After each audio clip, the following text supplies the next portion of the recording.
Thank you. So happy Friday and good afternoon, everybody. It's nice to see you all. I'm Mayor Schulman with the Hartford Foundation's Nonprofit Support Program, and I want to welcome you all to today's session on cybersecurity for nonprofit staff, how to become a human firewall.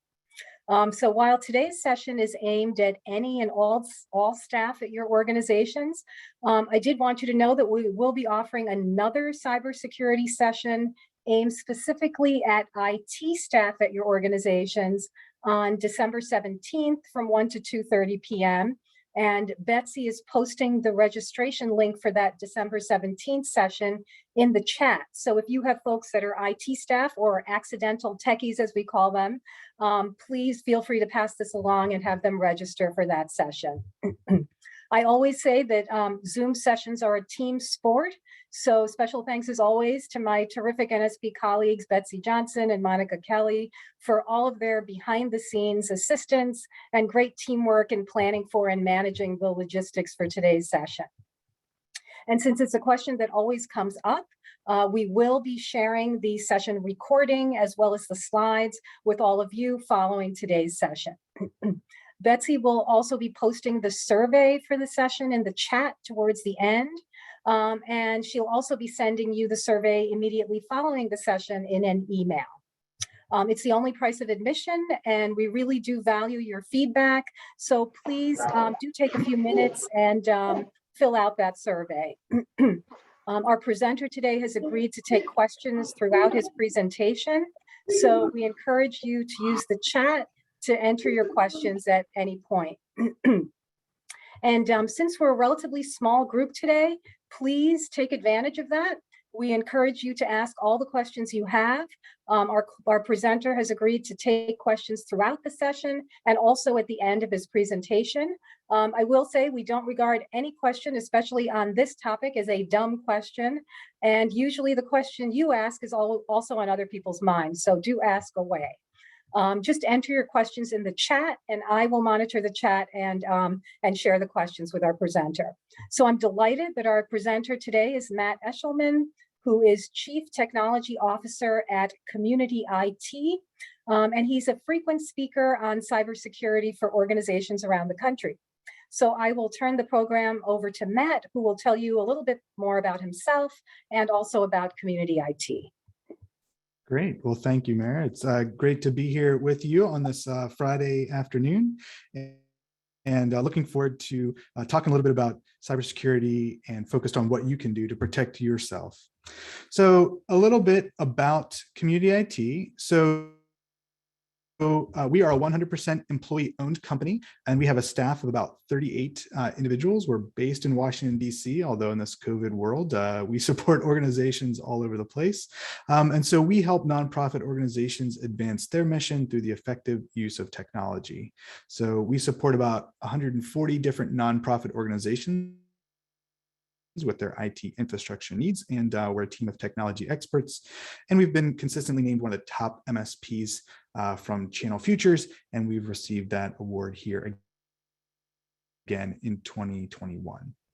As I mentioned, I'm the Chief Technology Officer at Community IT. I actually I'm getting ready to celebrate my 20th year anniversary at Community IT here in January. So I actually started as an intern in 2000, so I've been with the company for a long time and have worked with a lot of different nonprofit organizations over time. And in my role now, I'm really responsible for the technology strategy for both the internal tools that we use to serve our clients, and then also working with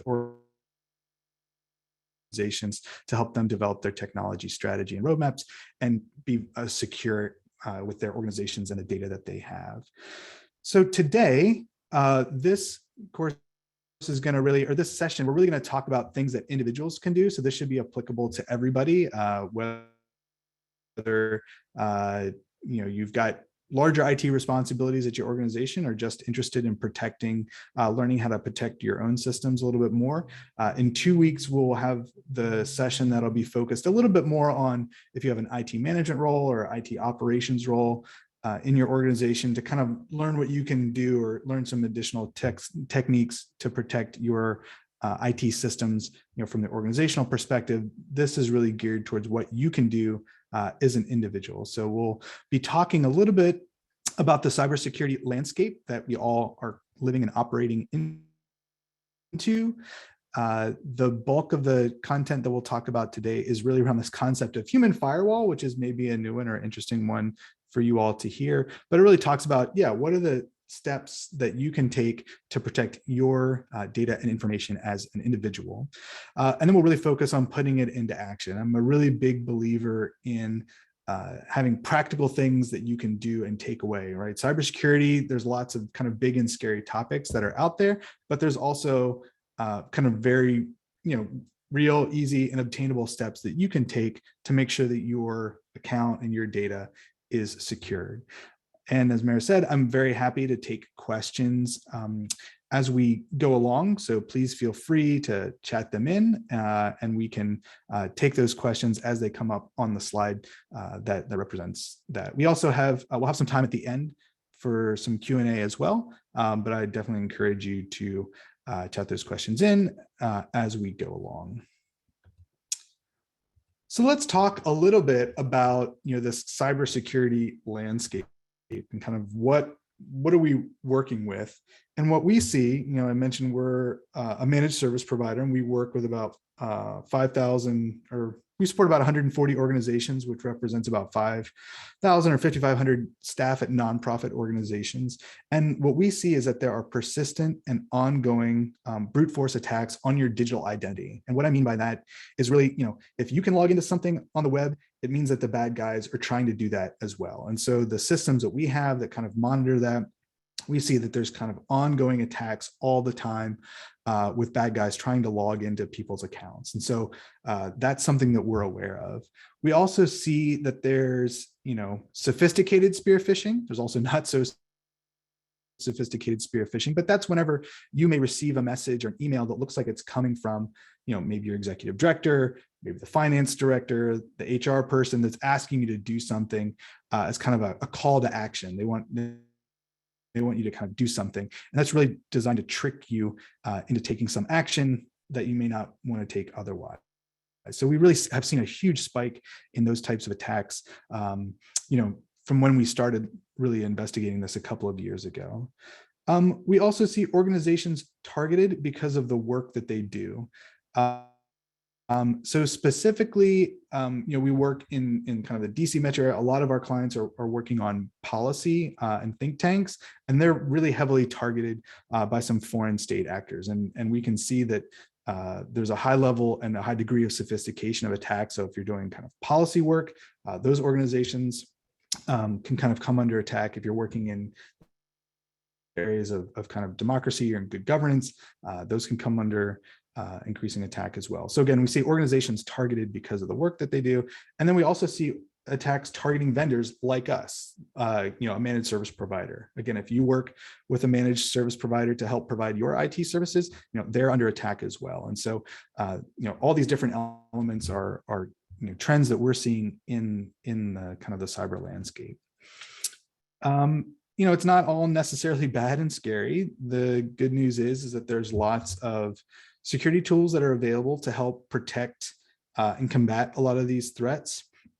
I'm really encouraged that we're seeing lots of organizations take steps and ask about what they can do proactively. And so thank you. Being here today is I think an indication that organizations and individuals are being more proactive about their own cybersecurity controls. I feel like we've definitely been fighting an uphill battle for the last couple of years, but we're starting to see more organizations be proactive about this, which is great, because we know that there's still a lot of work to do. So N10 did a survey, cybersecurity report a few years back, and one of the things that they found in that report was that 68% of nonprofit organizations didn't have an incident response plan. And that incident response plan is just a list of activities.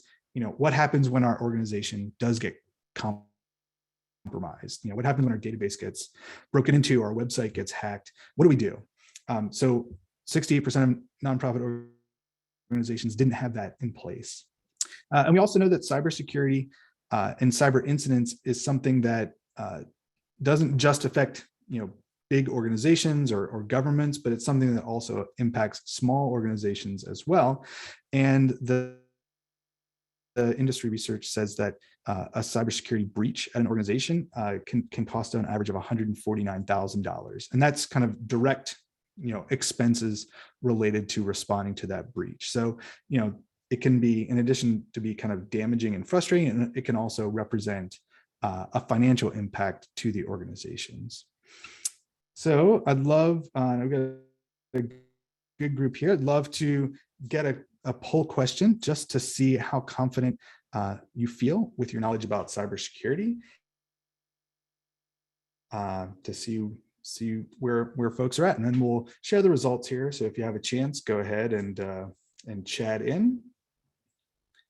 So we've got a range. Feel very confident, somewhat confident, not at all confident. All right, looks like we got most people responding. So go ahead and and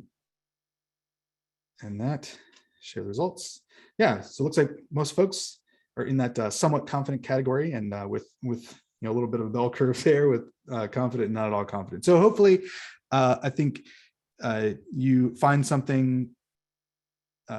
You find something to kind of take away from this session. And you can also feel free to kind of chat in if there's some specific things that you found effective, you can share that as well. So thanks for sharing that. I think we'll have another poll here coming up as well. So in addition to kind of the cybersecurity landscape, I think it's important to understand kind of who's on the other side of the computer. And I think many of us have this image in our mind that there's some kind of genius hacker in the basement of their parents' house. They know 15% of your password, and they're the ones that are kind of hacking into your systems.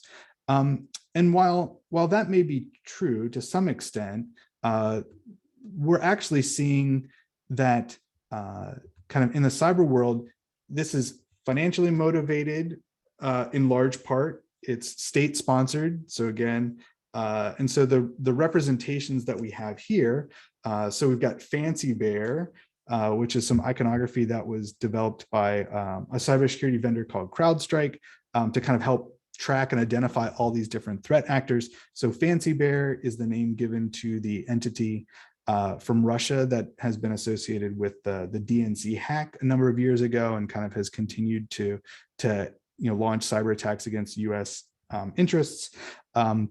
The other actor here is that's in the background is called kind of Cozy Bear or Pinchy Spider that are associated with some kind of cyber crime. So there's been a lot of stuff in the news about the activities there, about the RE-Evil group that has issued ransomware attacks against Colonial Pipeline and some other groups as well. So again, we've got kind of some state-sponsored actors that are largely targeting government think tanks, and then there's just some kind of pure cyber criminal activities that are going on because there's real money to be made in cybercrime, and there's entities that are out there to exploit that. So I think a couple of things as we think about cybersecurity and this idea of kind of becoming a human firewall is just to set some overview or ground rules, and it's really good to talk openly about kind of cybersecurity, things that you see, strange things that happened. Share your story and learn from that, learn from others, because I think, what you'll find and what we find is that, your experience will help someone else. And so I think there's a tendency to, if you've been a victim of cyber crime or, have seen that at an organization, to kind of feel bad and want to kind of hide or not really talk about that. But I think it's a good practice to share our own experiences about, strange things that have happened, either that have happened directly to us or things that we've seen in order to kind of provide that education and awareness, and something that you've experienced, you can reflect that back, and maybe you can help avoid somebody else experience that same exploitation. And so I can kind of start off by saying my just like a month or so ago, my wife was a victim of cybercrime, where she ended up kind of getting scammed into buying something online, and kind of missed some of the warning signs that were there in terms of the website, being a little suspicious. Maybe the price was too good. There's some things that didn't add up, but it was like, oh, hey, we'll go ahead and kind of make this purchase.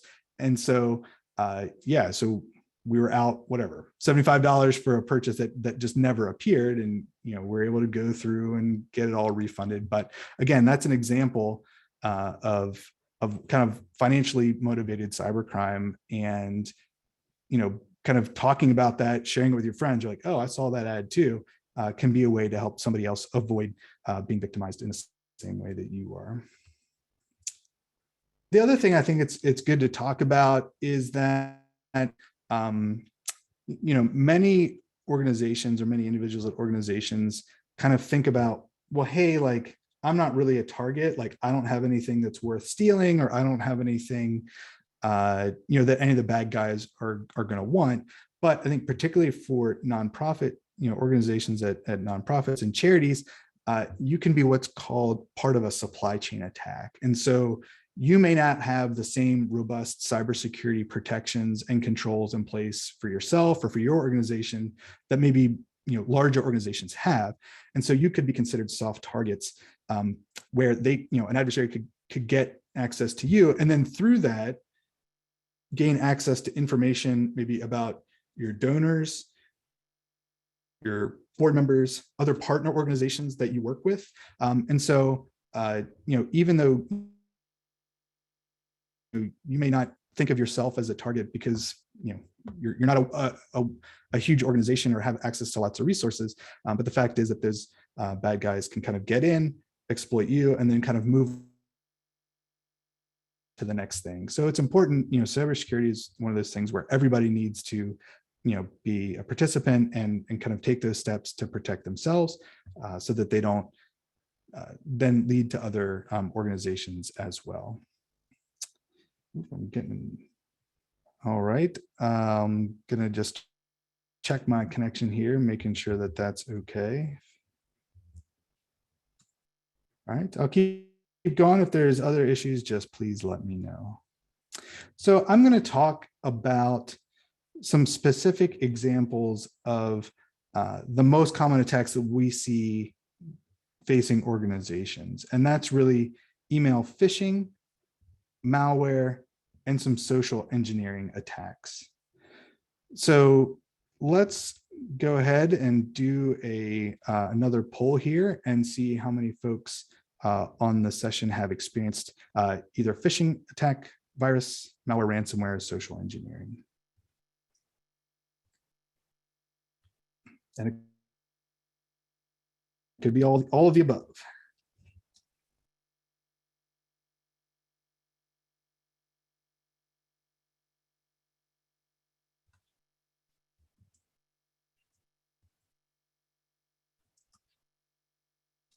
All right, so we've got most folks have chatted in.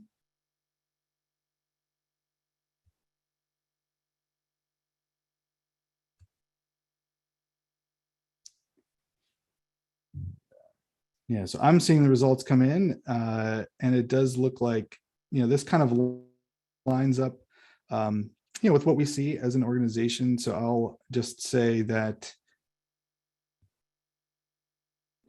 most folks have experienced phishing emails, and I would say that definitely echoes our experience as well, with ransomware and social engineering following close behind. I will say that we haven't seen quite as much kind of virus and malware and ransomware at community IT and our clients, but we do see that reflected in some of the broader kind of the broader cybersecurity trends.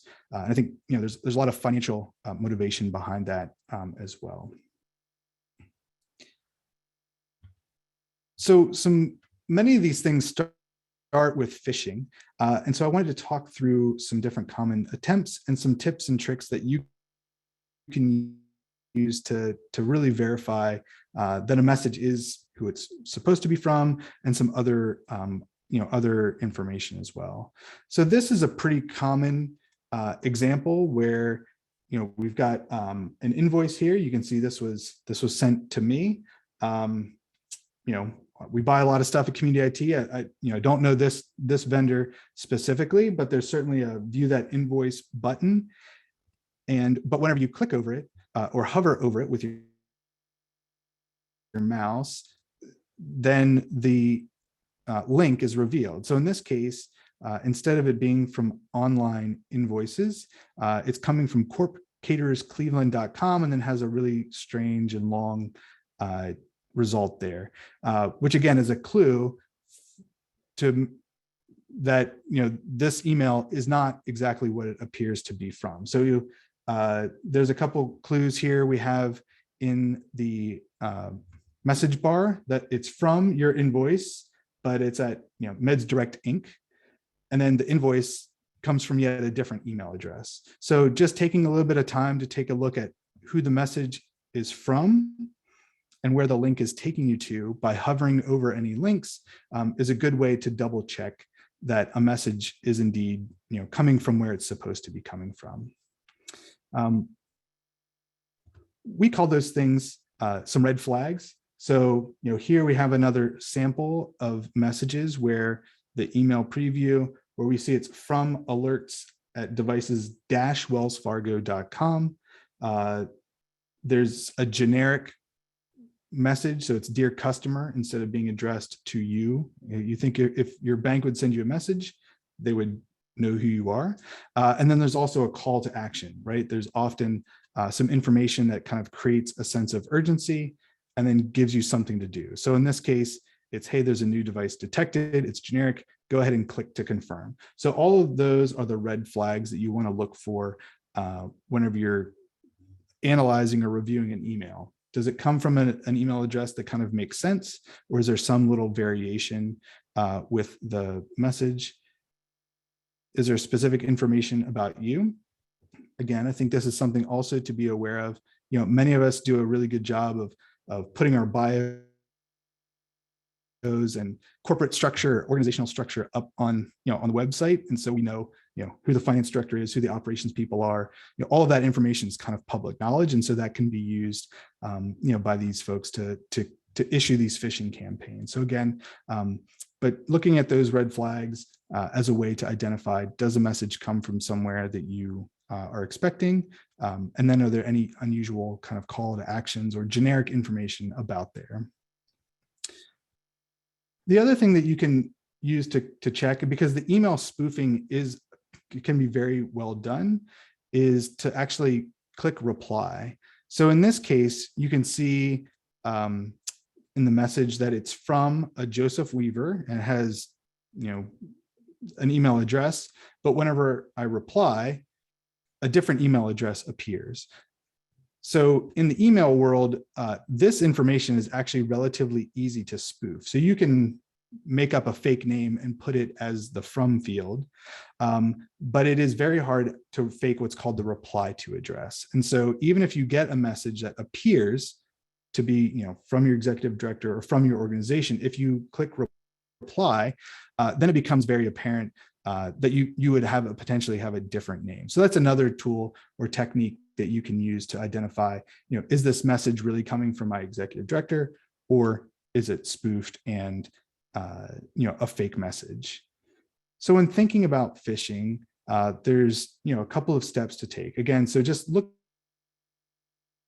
at the email in detail and just take a minute. A lot of times we're really in a rush, and so we don't really look at things closely. So just taking a minute to look at the email, to analyze it, look for those red flags.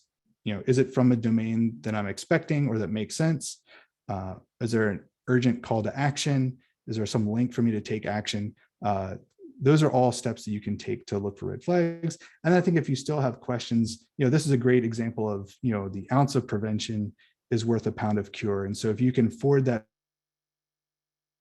message to your IT service provider or IT partner in-house, have somebody else take a look at it.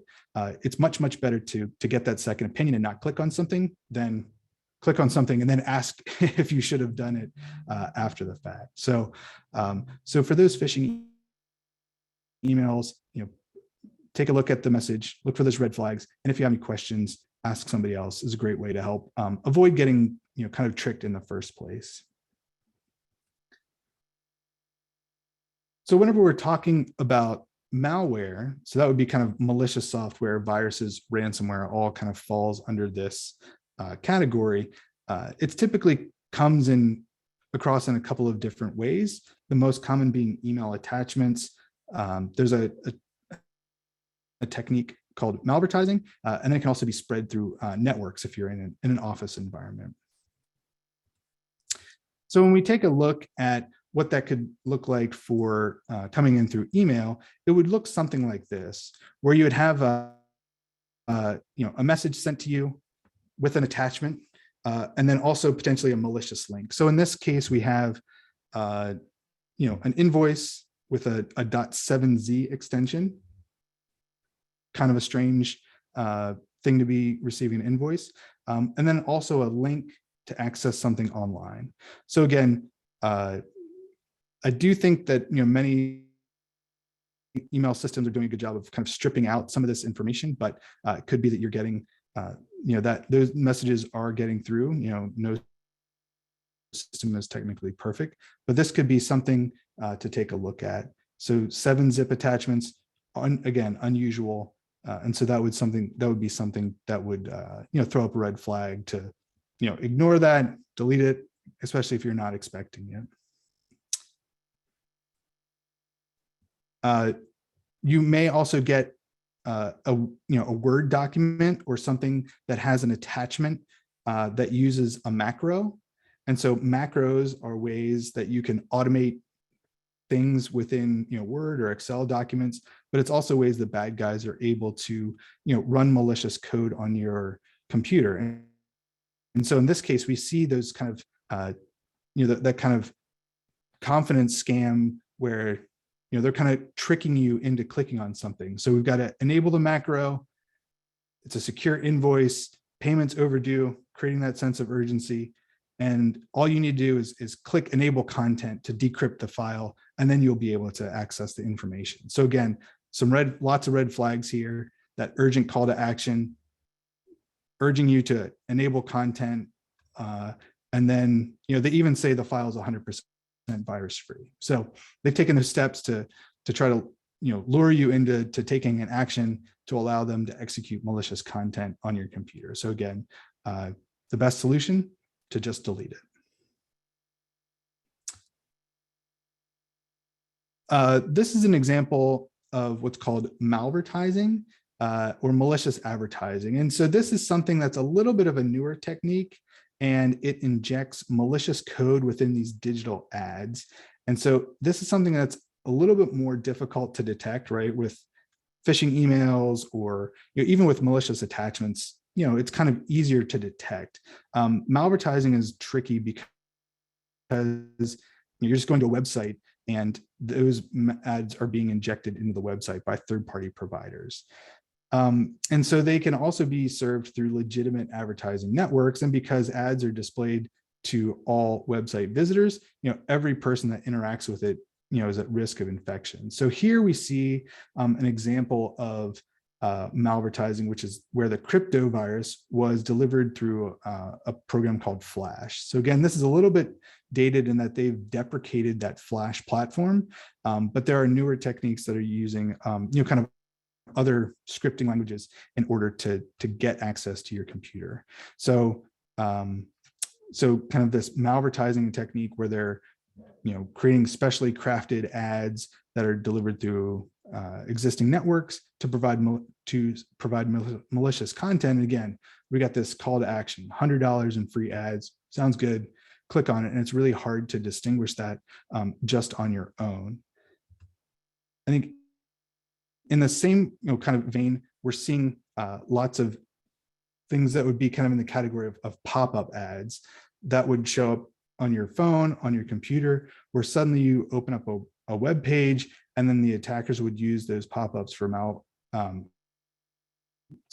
advertising. So fake virus infection, free virus removal tools, survey polls, pop-up questions, coupon codes, limited time offers, like all of those things can kind of pop up. And again, it kind of preys on our sense of wanting to take advantage of things or get a good deal, right? Hey, I really want this Costco gift card. And so again, if it sounds too good to be true, it probably is. So again, in this case, the best solution is to kind of just not click. And then the final example I have here looks like a bunch of gobbledygook, and it kind of is. But this is an example of kind of what malware can do once it's on a network. And so this here is an example of a recent threat called Eternal Blue. And this is actually how some of the recent ransomware spread. But this is an attack that allows cyber threat actors to remotely execute their code and exploit a network by exploiting a vulnerability that exists within Microsoft Windows operating system. So once this vulnerability is exploited on a network, a hacker is able to run it across the network and gain access to lots of different systems. Microsoft, once they found out about this vulnerability, they patched it and provided security updates that fixed it.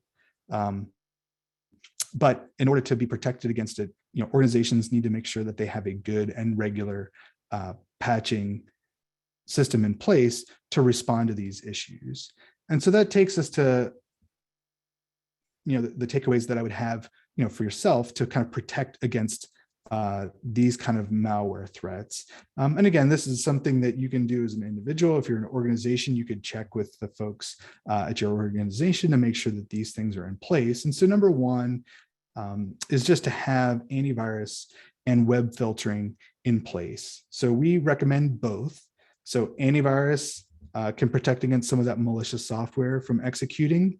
We also want to make sure that we've got some web filtering in place as well that can protect you whenever you go to access websites that may be malicious or have malicious content on them. So there's a couple of different providers out there.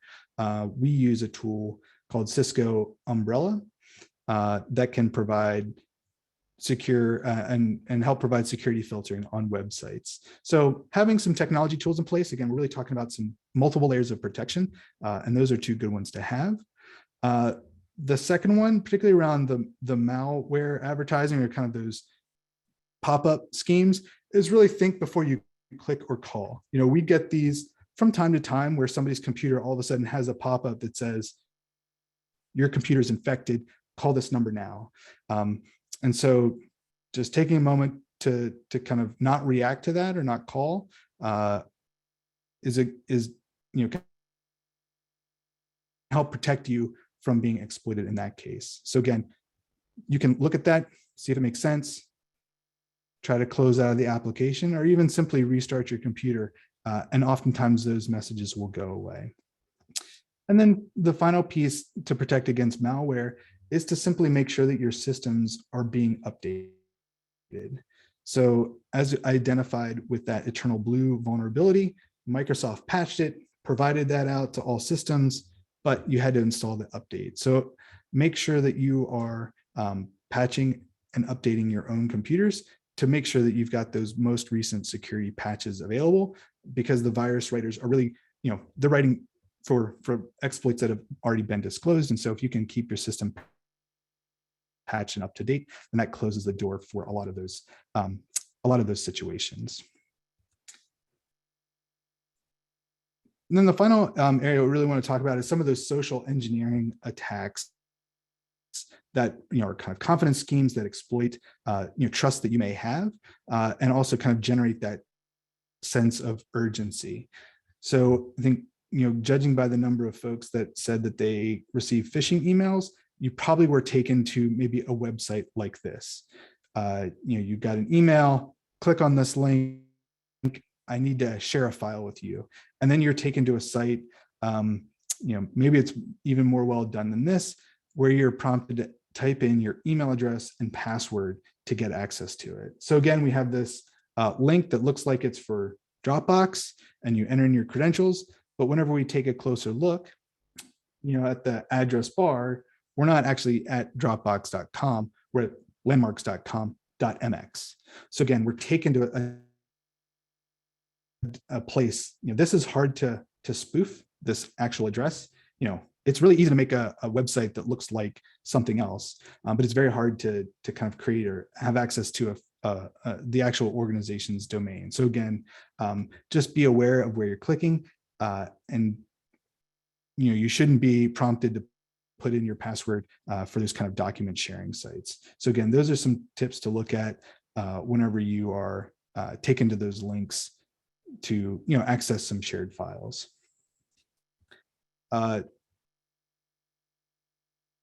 This is example of what I was referring to in the previous section, where we talked about confidence schemes, where this in and of itself is not a virus, and you may have seen something similar where you get a pop-up on your computers saying, hey, your computer's at risk, or here, we've detected a virus. All you need to do, call this number, we're going to fix it right away.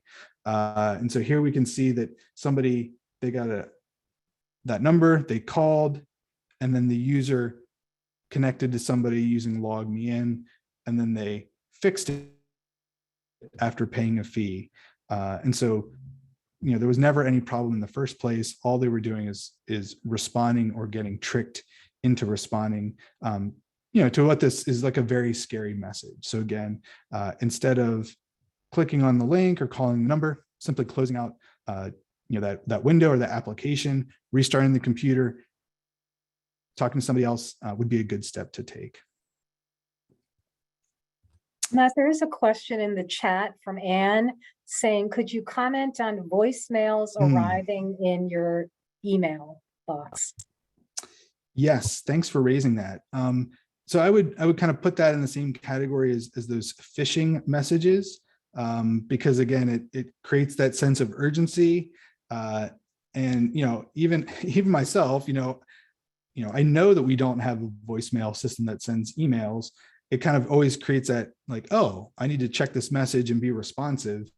And so I think, if you're getting them frequently, it would be good to investigate, are they always coming from the same address? And then looking to see if you can block that specific sender. Again, I think this is also a good opportunity to provide that training and education and awareness, to your staff or colleagues to say, hey, we don't have a voicemail system that sends in this way, or if you do have a voice over IP system that sends voicemail messages, show that specific example. If you get a voicemail message, this is what it should look like. Anything else is kind of a scam. And so I think, you want to figure out, are you getting targeted by, the specific or the same sender? And if so, you can get to the root of that and block that address. And then you can also provide that education and awareness to staff. If you do, legitimately receive voicemail notifications through your phone system, just take a few minutes at the beginning of a staff meeting to say, hey, we're seeing lots of reports about people getting fake voicemail messages. Here's what the messages look like from our system. If it's something else, you can feel free to delete it. A great question.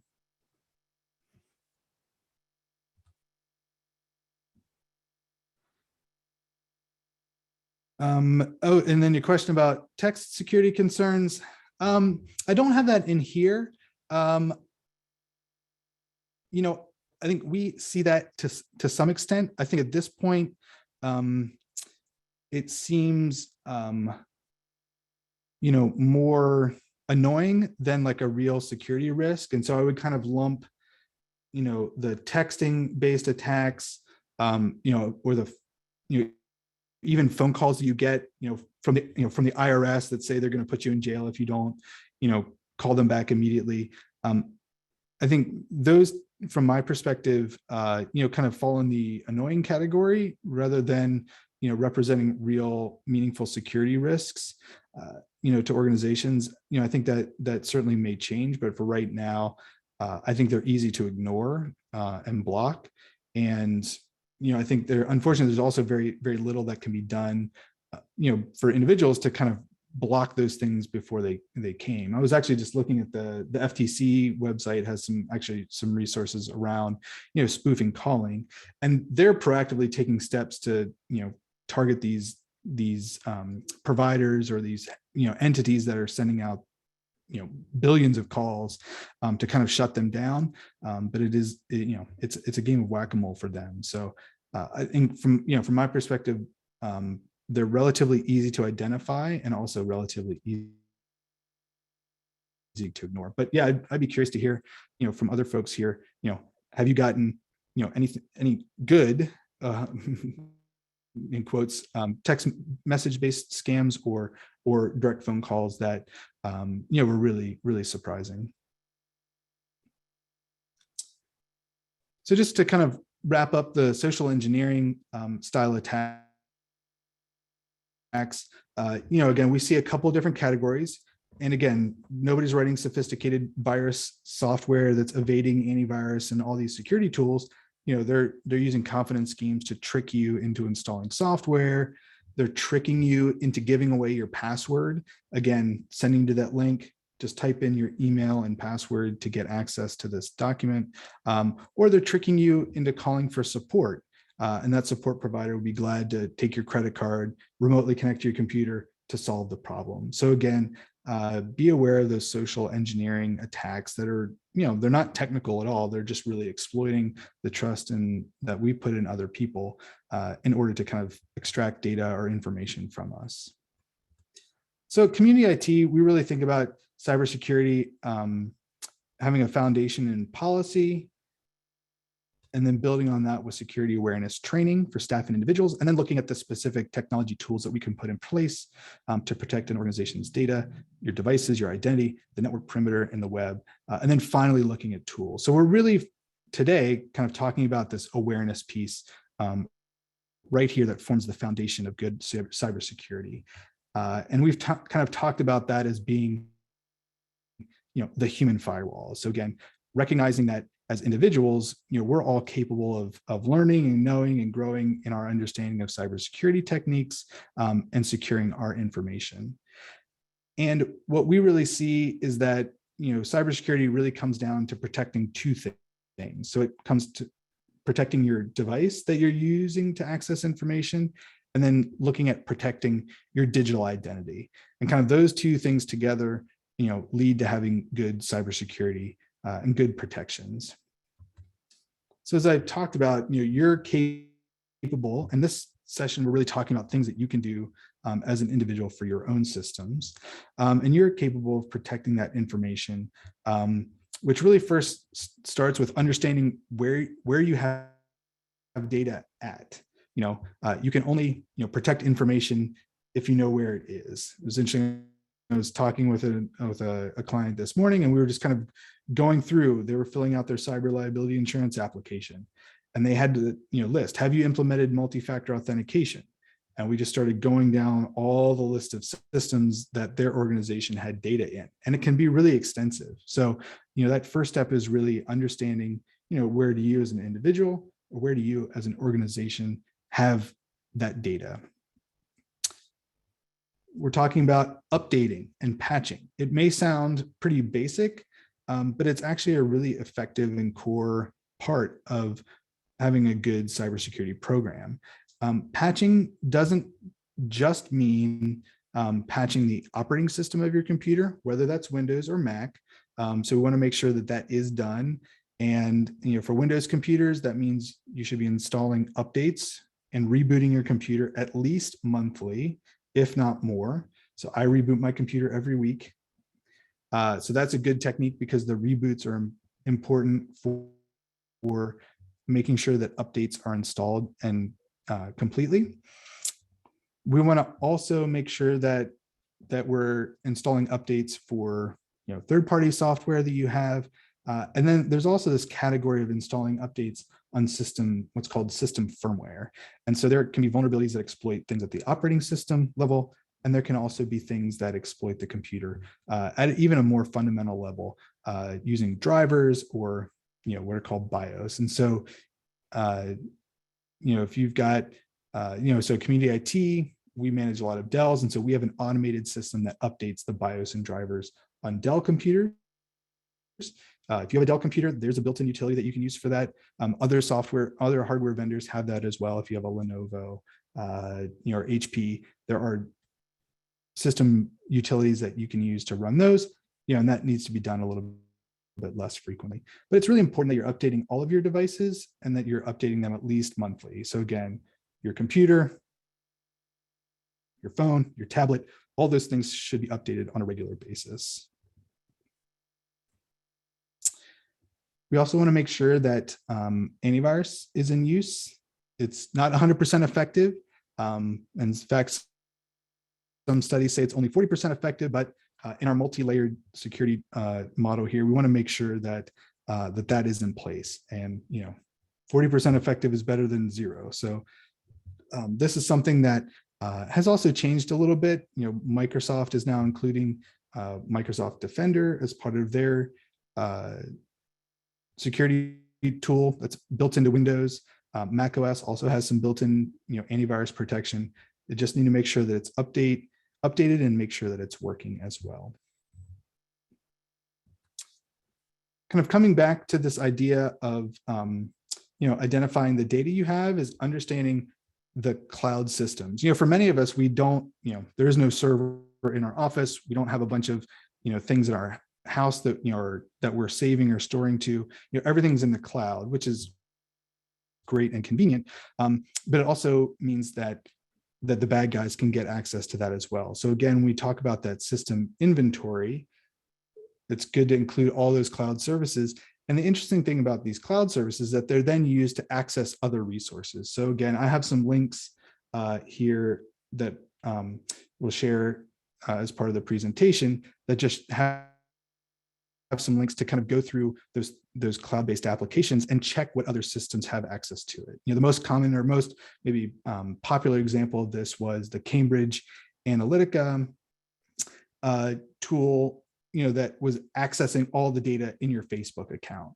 And so going into those cloud services and checking, what else have I given access to through this is an important, important step to take, because all of your data is online and data can be accessed by other applications. So again, it's important to understand, all those online accounts that you have and kind of what access other applications may have in it. So again, there's a question that came in here. So if you got Windows Defender built in, how much value is there in a paid Norton license? So again, if you've got a paid third-party tool. So I would say so Windows Defender, kind of from a technical perspective, is a very kind of highly rated antivirus tool. And so, if you've got that in place and it's updated and you're able to kind of monitor and make sure it's working, you may not need to pay for another third-party tool. I would say at Community IT, because we manage thousands of devices, we need to have something in place that we can centrally manage, monitor, adjust, tweak, and report on. And so for us, like just the built-in tools don't allow us to do all of that.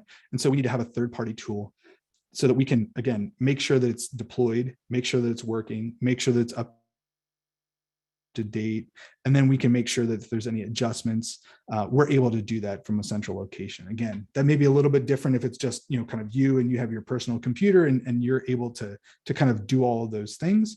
And so third-party antivirus products may be able to provide a little bit better reporting or monitoring or alerting, or maybe they're bundling in some other services that are valuable. But from a pure perspective, a pure antivirus performance perspective, Windows Defender is going to do, just as good of a job as Norton is going to be in terms of protecting you, from viruses. The thing that I really want to talk about, though, that's probably like the most likely is around protecting your digital identity or your online accounts. And I think this is something that we see as being kind of the most impactful to individuals, where your account gets compromised. And by what that, by what I mean there is that someone other than you gets access to the account. Password attacks are happening all the time, and it's important to have good and unique passwords for all of your different online systems, because what happens is that some organization will have a data breach, and a list of users and usernames and passwords will be made public. And then the bad guys just basically go and try that username and password combination at other sites. And so if you're using the same password everywhere, that's a very bad practice, because even if it's a long password, once that password is made known, that can be used to access many different locations or many different sites. And so that's why I really encourage the use of a password manager. So a tool like LastPass or Dashlane, there's a lot of them. If you've got a favorite password manager, you can chat that in. But a password manager helps you to store and generate unique passwords for every online site that you have access to. And then you can protect that password manager and your major accounts with what is called multi-factor authentication. And we'll talk a little bit more about multi-factor authentication a little bit later on. But that's, picking a good password, having a password manager in place, and protecting that all with multi-factor authentication are some of the best steps that you can take to secure your digital identity. I think this is a really good graphic that talks about, what people's conceptions of good security is versus, what are realistic and actually practical security steps that you can take. So again, I think what we want to make sure that we're following is kind of on the right-hand side. So the security experts' top online safety practices. And we've talked about this. And so there's a little bit of repetition. I just want to make sure we're all have the same takeaways. And so that we want to make sure that your software updates are installed. You're using unique passwords to all the different websites that you access and have accounts in. You're using two-factor authentication, which is something that which is your password, along with something that you have, which is often an app on your smartphone. In the best of cases, could also be text messaging or something to confirm that you are who you say you are. Having strong passwords for all the different sites, and a password manager. So again, those are really the key things that provide meaningful security, as opposed to what are some misconceptions that we see, which is antivirus software is going to protect everything. I need to change my password frequently. Again, I think that's something that we see that often just leads to people picking new bad passwords if they have to change their password frequently. So again, instead of changing your password frequently, we want to make sure that you're having strong passwords that you protect with multi-factor authentication, and then they don't really need to change after that. So again, kind of seeing that comparison between what folks think should be good security practice versus what actually provides meaningful cybersecurity. Helen chatted in, hey, Google offers to create and store passwords. Is this a good idea? Yeah, I mean, I think some of those browser-based password managers can be helpful, and Google trying to do that, is nice. I do think it's, again, you want to be able to make sure you've got some portability. So again, that's why I like the use of a third-party password manager. I can have the app on my phone. I can have the website. I can kind of keep that connected to me. And so I like that. But again, any system that allows you to create unique passwords for each site is really good. I think Apple's making some strides in that direction as well. And I think it's in recognition that, kind of one password breach can often lead to others. And so taking that step to provide a new unique password to each site that you access is really a good step to take to protect your digital identity. So we've talked a lot about all the different things that you maybe could be doing or should be doing, but these are some of the specific steps that I want to make sure that you are taking away from today.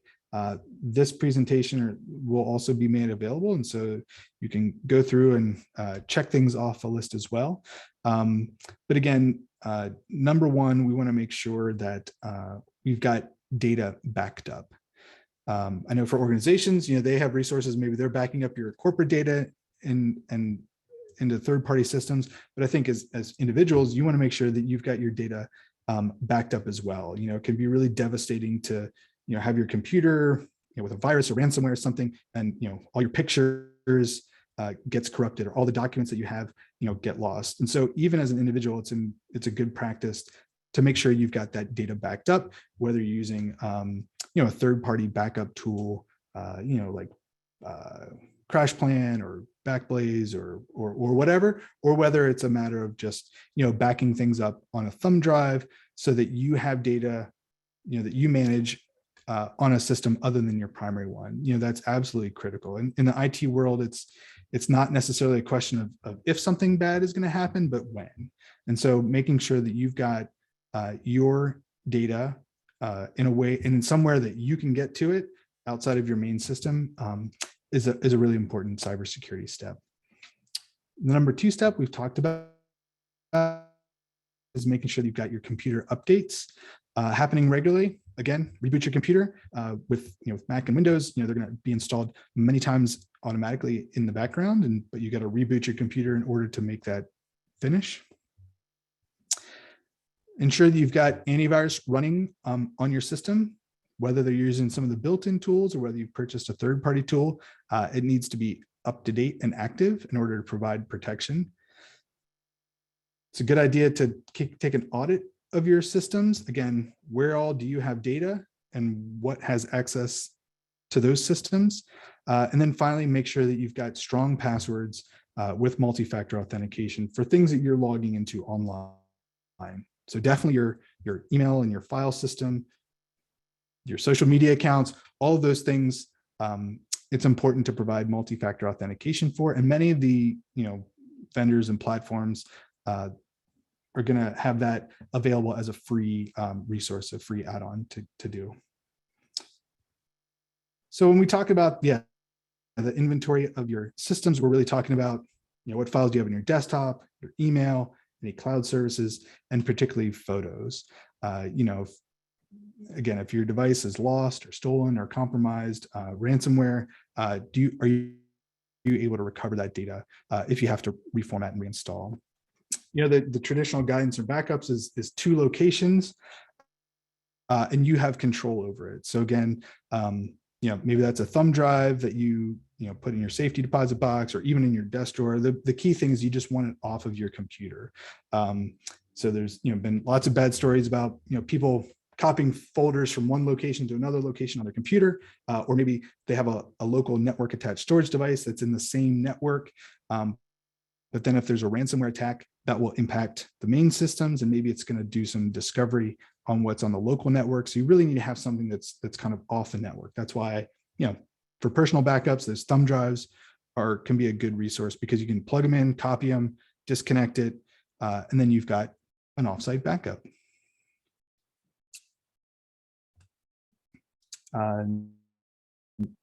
For updates, again, we talked about that, making sure that everything is updated regularly and rebooted monthly for your computers, tablets, phones, BIOS and firmware updates quarterly, and if you can't, reboot weekly. So again, oftentimes the updates aren't happening on a regular, or those reboots aren't happening regularly, and so the updates aren't able to be installed. So make sure that you're rebooting your computer on at least monthly, but even better on a weekly basis. Got a question that came in about a password manager.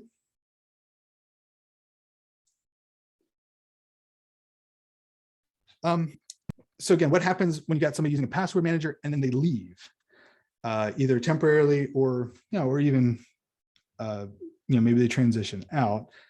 So I think that's a good question. I think maybe we'll talk a little bit about it more in 2 weeks when we talk about organizational kind of cybersecurity controls. But I think that there are team-based versions of a lot of these tools. So again, if you have, LastPass, there's a team version, so you can provide kind of central administration and access. So you can kind of take over those accounts if somebody leaves and you to reassign, access to all those passwords to somebody else. So you can do that from that central administrative point of view. In 2 weeks for that IT director view, there's also, if you're a big enough organization, and by big enough, maybe that means like 25, 30 folks, there's also some services that are called single sign-on that allow you to link many different applications to your account, and so you're not actually creating unique passwords for all those different systems. They're using a special security model that grants access to them through single sign-on, and so that's maybe a better way, especially if you're in a larger organization, to manage security, so you don't have to deal with creating accounts and managing accounts and all these different cloud applications. You can use single sign-on. So but I would say definitely, if you're getting started, making sure that you're using kind of the business class version of a product, the team-based product, so that you can adjust permissions, take over access. All of those things are really important in terms of managing access to credentials. And I think obviously, if you kind of run out of options, you should be able to do password resets through email account verification. So that would be another way that you could access it.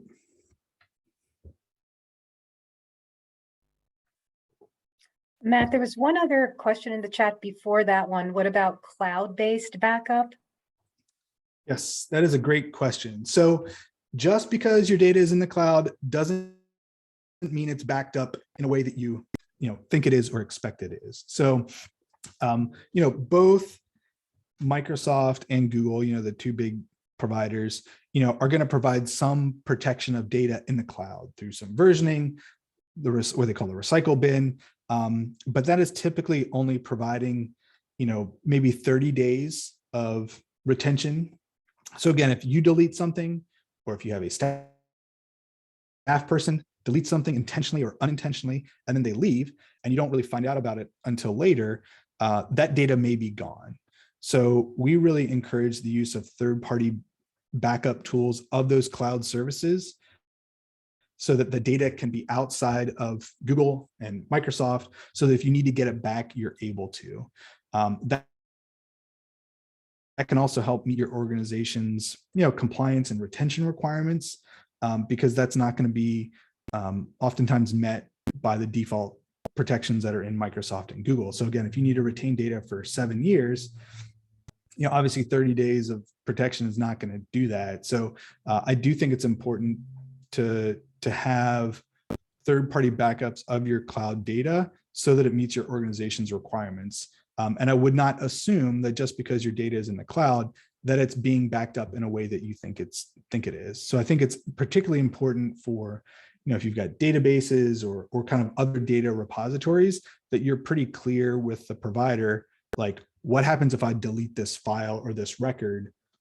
How can I get it back? How long do I have till I can get it back?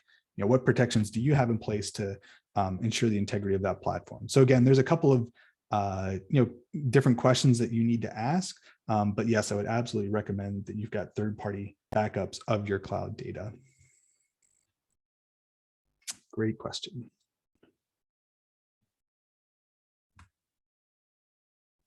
All right.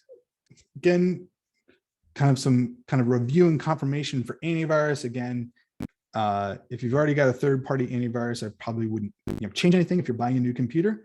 I don't think it's a bad idea to just use the default protections in there if you're just managing it yourself.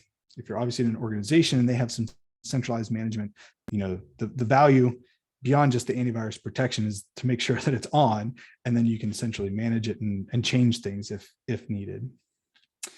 Again, we use web filtering as well as kind of part of our multi-layered approach. We use Cisco Umbrella. That's a paid service. There are some additional services like Cloudflare, which provides some DNS-based filtering that will protect you from kind of known malicious bad websites, so that if you want some basic protection, those can be some great tools to have in place as well.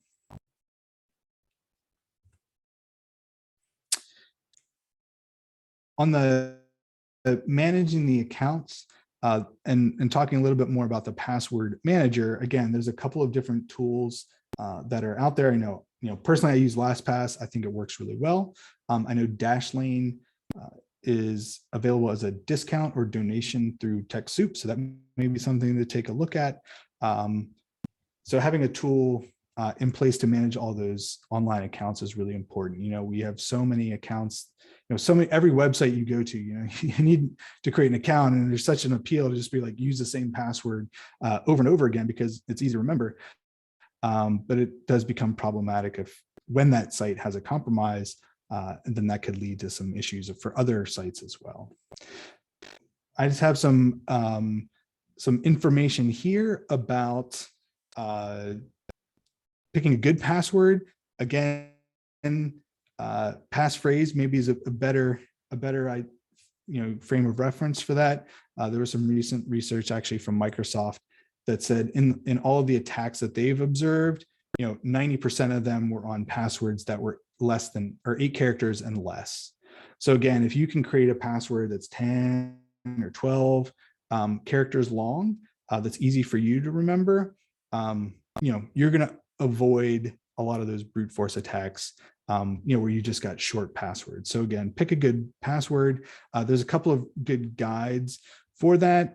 There's a link there to connectsafely.org.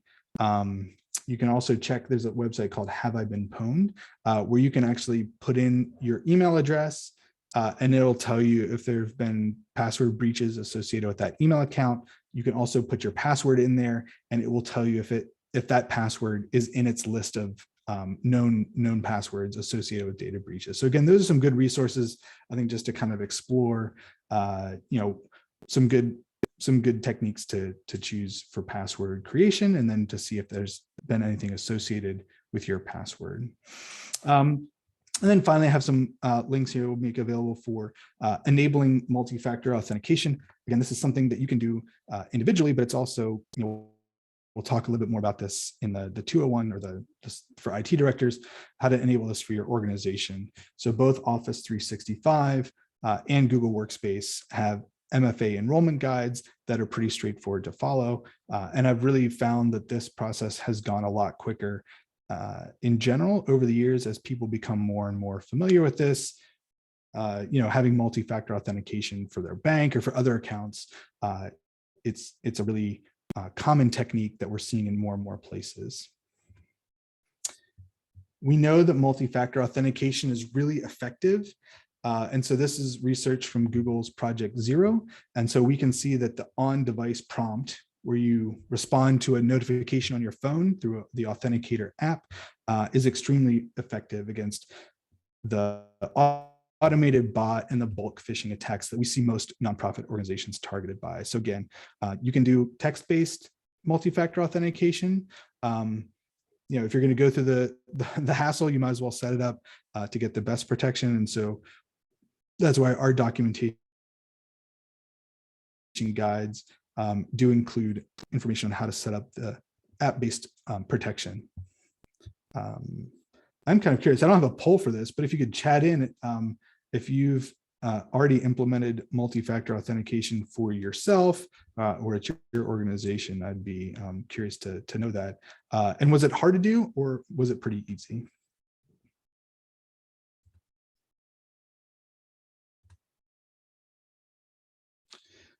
Talked about this a little bit earlier, but this is that website, Have I Been Pwned? So again, you can go there and check to see if your password is in their list of databases. So again, the password December 2016 has been seen 7 times before.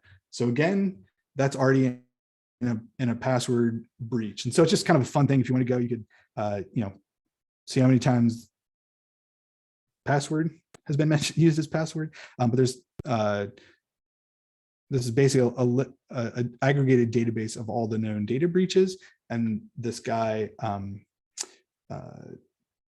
Tony, he's an Australian, has put together this website that aggregates all this information and then provides it as a resource to get that access. And then I wanted to also include the information I talked about, as an individual, to audit your own system so that you know what you've given access to. And I think that's particularly relevant for Facebook and for Google and for LinkedIn. So again, these are kind of common applications that we're all using. And you can go and do a security checkup with all of those different different resources to see who you've granted access to. And so again, if you've if you've had a Facebook account for a long time, if you've had a Google account for a long time, or LinkedIn, this is a really handy way to go through and check, oh, Farmville still has access to all my Facebook information, which includes all my contacts and all my friends and my location. You can go through, review that, and revoke any applications that don't have a current need, to have a connection to your system. So again, I think this is a really important step for individuals to take, once a year, just to kind of go through and just double check to make sure that all these different services don't continue to maintain access into your data for longer than you expect or anticipate.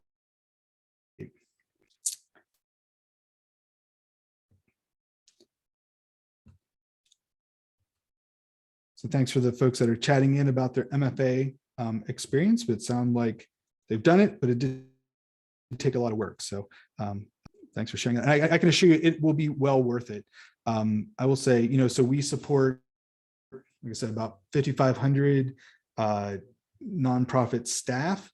And last year, so in 2020, it was like 96% of the account compromises that we responded to were for individuals that had not turned on multi-factor authentication. So we continue to fight and to advocate for multi-factor authentication because it's the #1 thing you can do to protect your account. And so it's like the first thing we also do if you do have an account compromise is that we reset your password and we get you enrolled in MFA as a way to get that protection on your account. So, as we move forward and wrap up our time here today, I want to say, hey, security can be daunting. We've talked about a lot of different things. There's a lot of different steps that you can take, but I don't want it to be overwhelming. So in terms of those specific steps that you can take, again, make sure you've got a good handle of all your data and understand where it is, and then make sure it's backed up. Make sure you're updating your computer and rebooting it on a regular basis. Make sure you've got that antivirus installed and updated and working. Have a good password. Use a password manager to help you out and make sure that you've got multi-factor authentication turned on. Take some time to review that system access and remove any unnecessary or extra applications that don't really need to be there anymore. And then you also need to just schedule time and be intentional about security. So, I would encourage everybody, right now to go ahead and set a little calendar reminder for 1 week from today and put in, which one of those new cybersecurity controls are you going to attempt to change for next week? Are you going to turn on multi-factor authentication? Maybe you're going to back up your data that's on your computer, but go ahead and pick one of those things and get it implemented in a week. And then again, if you need to have some accountability, you can find somebody, maybe a month from now, or have a monthly check-in, just to kind of talk about, some of the things. What have you done? What's the next thing on your list? What's the craziest phishing email that you got? What was a scam that you barely avoided? So again, I think it's just important, to talk about it, to be open. If you did get scammed, what happened? What should you have done? Or what were the red flags that you missed? So, be intentional about making these changes and work to keep adding to it. So I think we've had some questions along the way, but I did want to have some time here to answer any specific questions that folks were keeping for the until the end.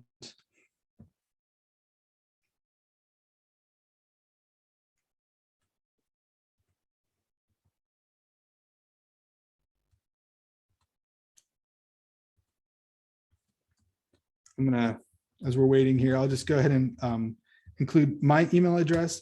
I'm happy to answer any questions. If you can't think of anything right now, but want to ask me a question as a follow-up, please feel free to reach out. And then I'll also include a link.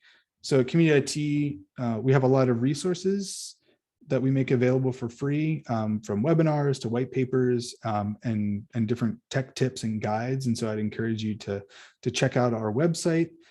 if you want some additional information. So we've got guides on creating good passwords, enrolling in MFA. We've got some information about Microsoft's new nonprofit licensing that's coming out. So there's lots of different resources available for use on our website.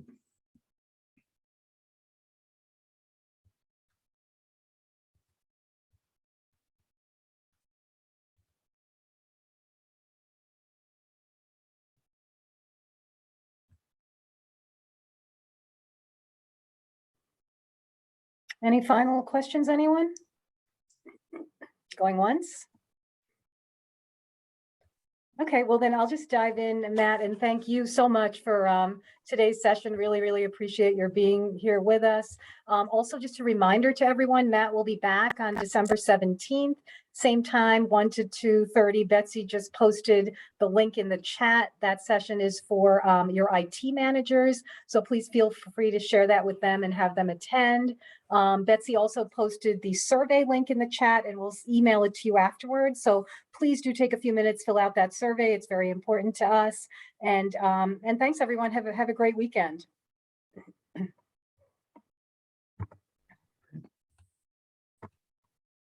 Thanks, everybody. Appreciate it.